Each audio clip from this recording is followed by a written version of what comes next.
we're gonna make these masks. They fit over the N95 masks for healthcare workers to extend the life of their N95s, but they can also be used by anyone else who is not able to get their hands on an N95 mask. It is not as good as an N95 mask, but it is better than nothing, and it is certainly better than a bandana. The reason I'm showing you guys this particular mask is because these darts and these pleats and the tying instead of the elastic means that you get a much better seal around your face. And seal is the most important part. Unlike having a cough and trying to contain like the cough particles as they come out of your mouth or whatever, or just reminding you to keep your hands off your face like a regular mask. This mask does make a really good seal around your face, and COVID is airborne for up to 3 hours, so seal is really important, okay? And everyone supposedly should have 3. Everyone, like a regular person, because then you can wear one and wash one and have one for backup. But doctors and nurses are going to go through a lot more of this because they should theoretically change their mask after every patient. So we need as many as you can make. So to make the pattern, you're just going to take your normal printer paper and you're going to cut a 5-inch strip of printer paper or whatever paper you have on hand. This has actually been used as crayon testing paper by my kiddos, and that's fine.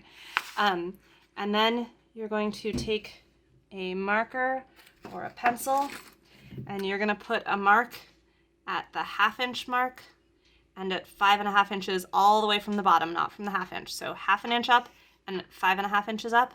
And then over here on the other side, you're going to put a mark at 7 inches. Okay. And then you're going to connect these lines so that you have a piece like this. So here's the 7-inch mark, the 5.5 inch mark, and the 1/2 inch mark with lines connected. And you're going to cut along those lines. So you'll have something like this. Sorry, my shadow. And this is 5 inches wide. That was the 5.5 inch mark. That was the 1/2 inch mark and the 7 inch. And this is going to get put on the fold of the fabric as you cut it out. For each mask, you're going to want 1 to 2 layers of fabric depending on your type of fabric and how thick or thin it is. Pillowcase is supposedly, or high thread count sheets as well are great because they are high thread count and they are very densely woven, but if you do 2 of them, you might get lightheaded after a little while. And these are masks that we are making for people to wear for an extended period of time. So breathability really matters. Test out your fabric. If you have older sheets or not as high thread count sheets, 2 layers might be good. If you have quilting cotton, 2 layers is great. I'm going to make mine today out of 1 layer of quilting cotton on the outside and 1 layer of Robert Kaufman lawn on the inside because it's softer and it's a finer weave. So I'm hoping that the combination of the 2 keeps this really safe as well as being comfortable. So we're going to cut our fabric, and I'm just going to pretend like it's 1 layer of fabric from here on out so that everyone can decide what they're using. And then we're also going to cut 2 strips of 1 yard each of bias tape. You can also just use straight grain fabric strips that are like 1.5 inches wide that you fold over, or you can make your own bias tape, or you could probably use ribbon or twill tape or whatever you want. And then you're also going to need 2 pieces of 1.5 inch by 2.5 inch fabric. You can use scraps, but it's going to go, it is going to show, it's going to go on the end of the mask right here to finish off the edges of the pleats. And then our latest addition to make these masks super safe for everyone is to make these what we're calling belt loops on the front. So you need ribbon, or, you know, I could fold over these thin pieces of fabric and make the loops like this. Whatever you want, but you want, again, about 2 inches per belt loop of whatever you can use, whether it's ribbon or, I wouldn't use elastic, twill tape, or just fabric that you've hemmed over, or extra bias tape, whatever you have. And then what you can do is put a pipe cleaner through there and bend it over and make it mold to the nose so you get an even better seal. The reason you don't want to sew down your pipe cleaner or twist tie or whatever is because they will rust. And if you are washing these masks as often as you need to and as often as a hospital will, they will rust very quickly and they cannot be replaced. So if you make these belt loops and twist in some pipe cleaners, the pipe cleaners can just get thrown away. and the mask stays safe. And they can be used without the mask, without the pipe cleaners, but the pipe cleaners just help it a little bit. So don't stress if you don't want to do that part, you don't have to. It's just a little bit better. But anything is better than nothing.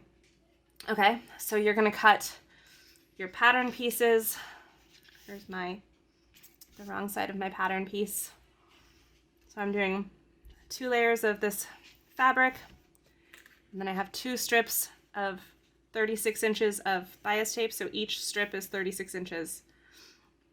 And then I have my 2 fabric ends, and by my sewing machine I have the 2 fabric twill tips, okay? So here's my pattern pieces. Here's the front and the inside, and the pointy side is up, and I'm going to fold it in half so that the outside is in the middle right now.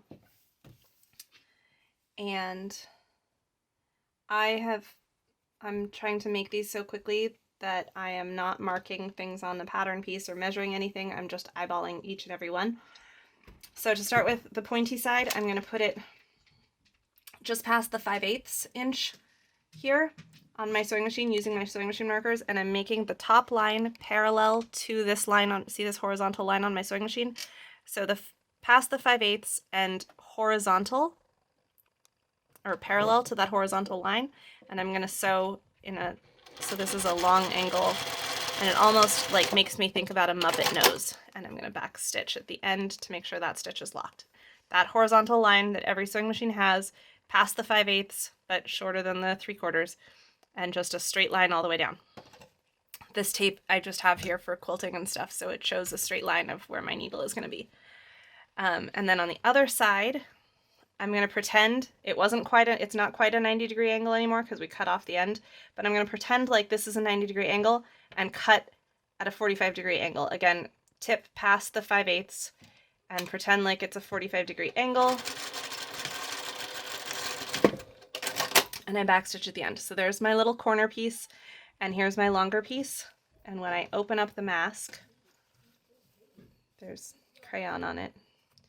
When I open up the mask, you can see that it has some shape to it, so already it looks like it can go away from a face and not get caught in your mouth, and give you space to put a real mask on underneath if you have one, but also just to provide comfort, okay?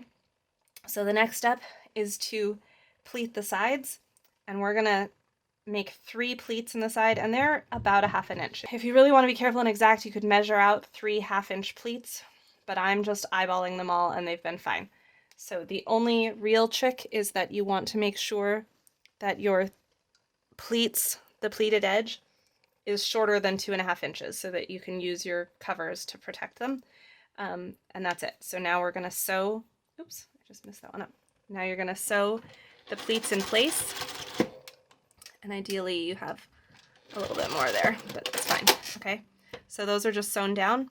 And now we're going to match them on the other side. And so to do that, I've just been bringing the top corner together and then just kind of eyeballing to make sure that the 2 sides match as much as I can. It doesn't have to be exact because any mask is better than no mask.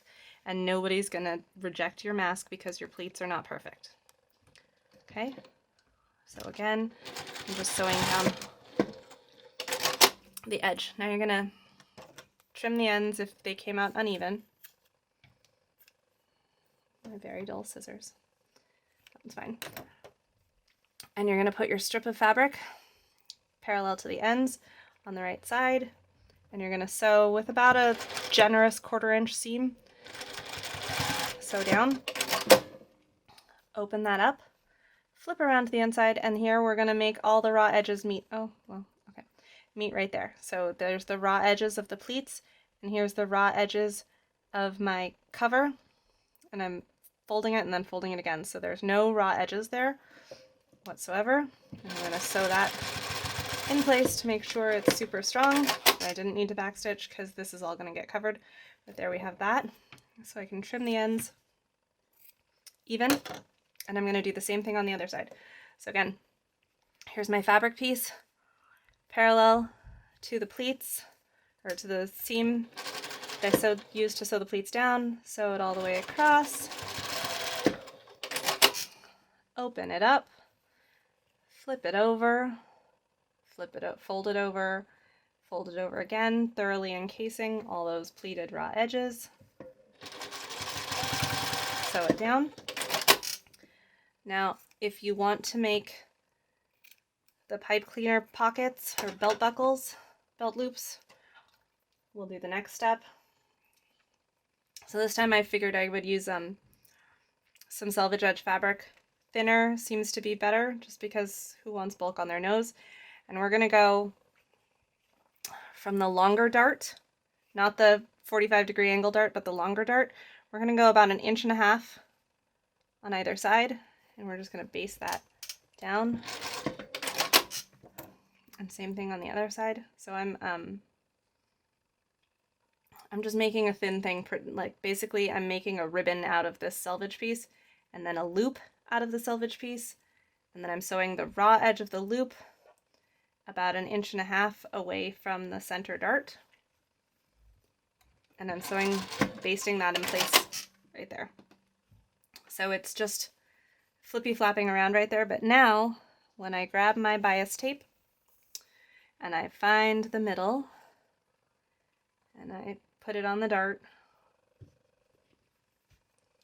Okay, so I've been trying to just do this really quickly. You could obviously pin all this together, but I've just been perfectly fine eyeballing it and sewing my bias tape flat, closed. Now I'm going to start sewing on the mask. So I've been putting the bottom fabric into the bias tape and then folding over as I go. And I'm just going to catch the ends of my belt loops. And I'm also going to catch the ends of my darts so that there's no bulk. Oops, that didn't work. There. I basted too little. So that there's no bulk scratching your nose or being irritating. And you're just going to keep going all the way.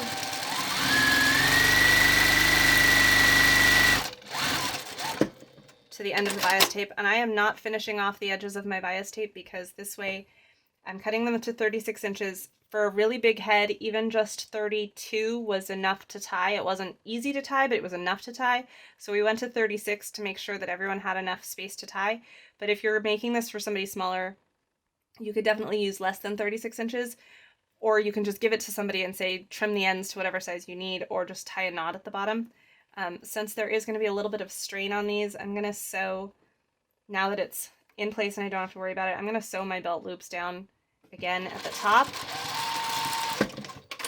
and also at the bottom so that they are securely positioned on the mask, and there's a little gap there through which I can put a pipe cleaner. And I'm doing the same thing over here at the top and at the bottom.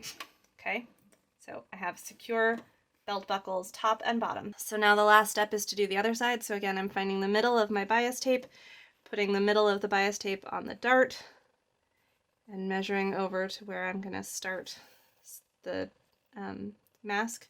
And if you have a pin, you can pin it there so you don't have to panic, but I just start sewing and go for it.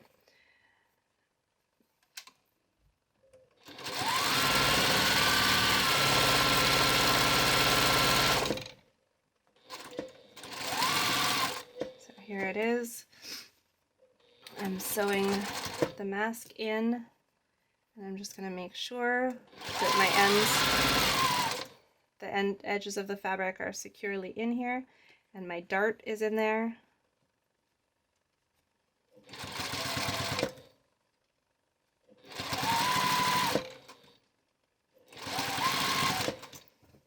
And that's all there. And if I miss a spot when I'm sewing on the bias tape, if I miss a spot when I'm sewing on the bias tape, I would just go back and fix that one little spot. So here's the mask. The whole thing takes like 5 minutes to sew. And then here's how you can put in the pipe cleaner. I just have a lot of pipe cleaners around the house for cat toys, but you just put it in and fold over the edge, and then I've been bending the actual ends down so they're not so pokey, but you put it in and fold the ends over. And I'm going all the way like against the fabric, not between the loops. The double loops are just there for strength. But now I can shape the mask and it'll stay closer to your nose if you're not wearing glasses or whatever. Oopsie, I did miss a spot, so I'll go back over that right now from the inside just to make sure that it's thoroughly safe.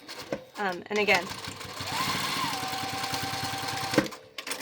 this is not an N95 mask. Oh gosh, I missed that one too. This is what happens when you do a tutorial. Okay,